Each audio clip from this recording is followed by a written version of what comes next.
munaasabadan loogu dabaaldegayay 59 guuridii ka soo wareegtay aasaaska ciidanka xoogga dalka Soomaaliyeed ayaa maanta si weyn looga xusay ama looga dabaaldegay magaalada Kismaayo gaar ahaan taliska 43aad ee ciidanka xoogga dalka Soomaaliyeed ee ku taala duleedka magaalada Kismaayo gaar ahaan jaamacadii hore ee magaalada Kismaayo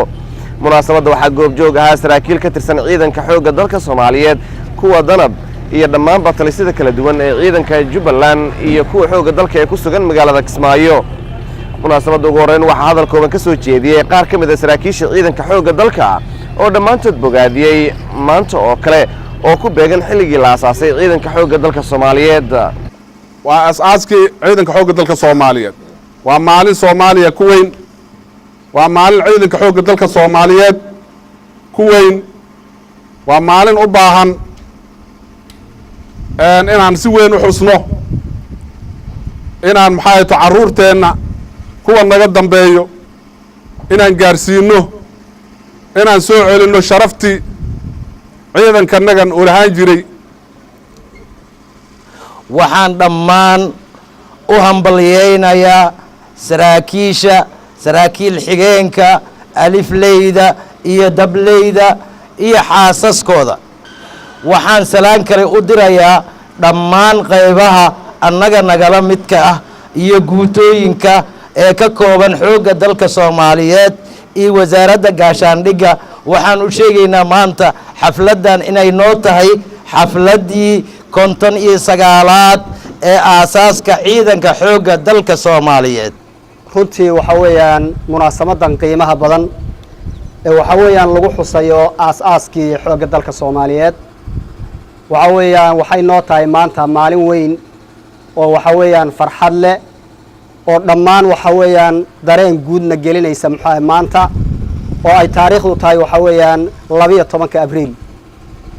waxaan leenahay haddaan nahay ciidanka xoogga dalka Soomaaliyeed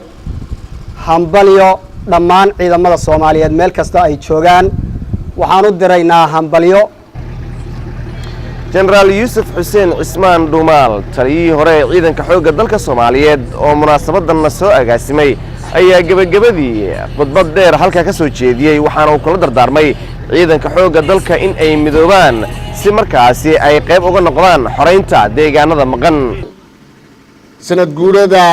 59aad ee aasaaska ciidanka xoogga dalka Soomaaliyeed oo maantay runtii aan nasiib u yeelanay inaan idinkala soo qayb galno waxaan u hambalyeeynayaa marka saraakiil xigeenka alifleyda iyo dableyda iyo xaasaskooda dhammaan in munaasabadeeda kale in Ilaahay ku gaarsiiyo caafimaad iyo dalkeena annagoo ka xoreysanay nimanka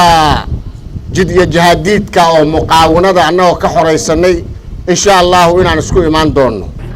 munaasabadan ayaa qayb ka ah munaasabado dhowr oo loogu dabaaldegayo aasaaska ciidanka xoogga dalka Soomaaliyeed oo lagu qabtay magaalada Kismaayo taasi oo dhammaanba talisyada ciidamadu ay u dhamaayeen